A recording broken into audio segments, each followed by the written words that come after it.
हाँ दोस्तों नमस्कार। मैं आज फिजिक्स का एक चैप्टर लाया हूँ, हीट, जिसे हिंदी में ऊष्मा कहते हैं। ऊष्मा क्या है?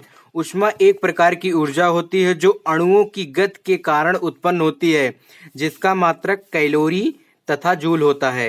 एक कैलोरी बराबर 4.18 जूल होता है, या 4.2 जूल भी लिख सकते हैं। थर्मल एक्सपेंशन, ऊष्मीय प्रसार। ऊष्मीय प्रसार वस्तुओं में ऊष्मीय प्रसार तीन प्रकार के होते हैं। रेखीय प्रसार, पहला रेखीय प्रसार लीनियर एक्सपेंशन, जिसमें लंबाई में परिवर्तन होता है। इसे हम अल्फा से प्रदर्शित करते हैं। इसका एक फार्मूला है, alpha equal to del L upon L into del T, जिसे हम लिख सकते हैं लंबाई में परिवर्तन बटे प्रारंभिक लंबाई गुणे तापमान में परिवर्तन। आइए दोस्तों, मैं आज आपको इस पर एक क्वेश्चन हल करवाता हूं। किसी वस्तु के ताप को 80 केल्विन से बढ़ाकर 90 केल्विन कर दिया गया, जिस कारण वस्तु की लंबाई 100 मीटर से बढ़ करके 110 मीटर हो जाती है। रेखीय प्रसार गुणांक क्या होगा? क्या क्वेश्चन कह रहा है? किसी वस्तु के ताप को 80 केल्विन से बढ़ाकर 90 केल्विन कर दिया गया, जिस कारण वस्तु की लंबाई 100 मीटर से बढ़कर 110 मीटर हो जाती है। तो रेखीय प्रसार गुणांक क्या होगा? देखिए क्वेश्चन हल करते हैं। गिवन दैट क्या दिया गया, आइए क्वेश्चन को हल करते हैं दोस्तों। गिवन दैट क्या दिए गए? प्रारंभिक ताप 80 केल्विन और अंतिम 90 केल्विन केल्विन प्रारंभिक लंबाई 100 मीटर और अंतिम लंबाई 110 मीटर दिए गए हैं क्वेश्चन में। तो हम लंबाई में परिवर्तन कैसे निकालेंगे? अंतिम लंबाई और मतलब लंबाई में परिवर्तन कैसे निकालेंगे? अंतिम लंबाई माइनस प्रारंभिक लंबाई। तो अंतिम 110 दिया गया, प्रारंभिक 100, तो जब इसमें से माइनस करेंगे 10 मीटर आएगा। और तापमान में परिवर्तन, अंतिम ताप माइनस प्रारंभिक ताप, तो इसे हम माइनस करेंगे तो 10 केल्विन आएगा, कैलोरी। इसका फार्मूला क्या है? Alpha equal to del L upon L into del T, मतलब लंबाई में परिवर्तन बटे प्रारंभिक लंबाई इंटू तापमान में परिवर्तन। लंबाई में परिवर्तन कितना दिया गया है? लंबाई में परिवर्तन 10 मीटर और प्रारंभिक लंबाई क्वेश्चन में 100 मीटर दिया गया है। तापमान में परिवर्तन अभी अभी हम निकालें, कितना दिया गया? 10 केल्विन। 10 केल्विन 10 से कैंसिल हो गया, 1/100। Alpha equal to 0.01 kelvin inverse इसका आंसर हुआ दोस्तों।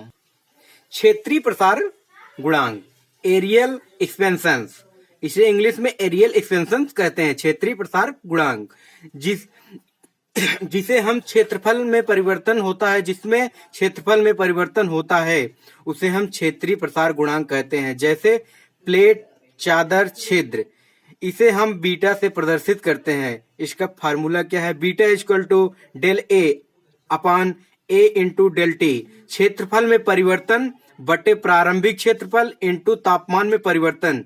आइए दोस्तों, मैं इस पर आपको एक क्वेश्चन हल करवाता हूँ। किसी वस्तु का तापमान 60 केल्विन से बढ़ करके 70 केल्विन कर दिया गया, जिसके कारण उस वस्तु का क्षेत्रफल 120 मीटर से बढ़ करके 140 मीटर स्क्वायर हो जाता है। क्षेत्रीय प्रसार गुणांक क्या होगा? क्वेश्चन क्या है? किसी वस्तु का तापमान को 60 केल्विन से बढ़ाकर 70 केल्विन कर दिए गए, जिसके कारण उस वस्तु का क्षेत्रफल 120 मीटर स्क्वायर से बढ़ करके 140 मीटर स्क्वायर हो जाता है। क्षेत्रीय प्रसार गुणांक क्या होगा?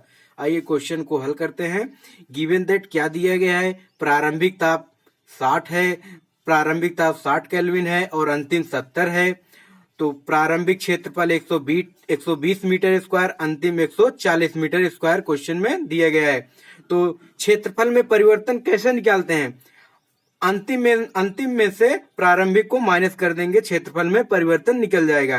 तो 140 में 120 माइनस करेंगे तो 20 मीटर स्क्वायर आ जाएगा, क्योंकि क्षेत्रफल का मात्रक मीटर स्क्वायर होता है। टेम्परेचर में परिवर्तन कैसे निकालेंगे? अंतिम में से प्रारंभिक को माइनस कर देंगे तो टेम्परेचर में परिवर्तन आ जाएगा। टेम्परेचर 170 दिया गया है, माइनस 60 कर देंगे, 10 केल्विन आ जाएगा, 10 केल्विन आ जाएगा।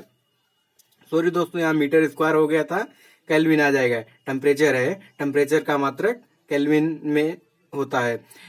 Beta equal to del A upon A into del T, क्षेत्रफल में परिवर्तन बट्टे प्रारंभिक क्षेत्रफल इंटू टेम्परेचर।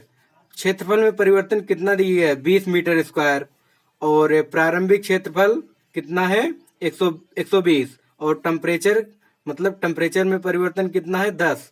तो 10 से 20 काटेंगे 2 आ जाएगा, 2 से 120 काटेंगे 60, 1/60। और beta equal to 60 kelvin inverse इसका आंसर हो जाएगा। और तीसरा क्या है आयतन प्रसार गुणांक, क्यूबिक एक्सपेंशन, आयतन प्रसार गुणांक। इसमें आयतन में वृद्धि होती है, इसमें आयतन में वृद्धि होती है, जैसे 3D चित्रों में और गोला स्फीयर, इसे हम गामा से प्रदर्शित करते हैं। इसका फार्मूला क्या है, gamma equal to del V upon V into del T, आयतन में परिवर्तन बटे प्रारंभिक आयतन इंटू टेम्परेचर में परिवर्तन, तापमान में परिवर्तन। और अल्फा बीटा तथा गामा में क्या रिलेशन है, अल्फा अनुपाते बीटा अनुपाते गामा में 1 और 2 3 का अनुपात होता है। धन्यवाद दोस्तों।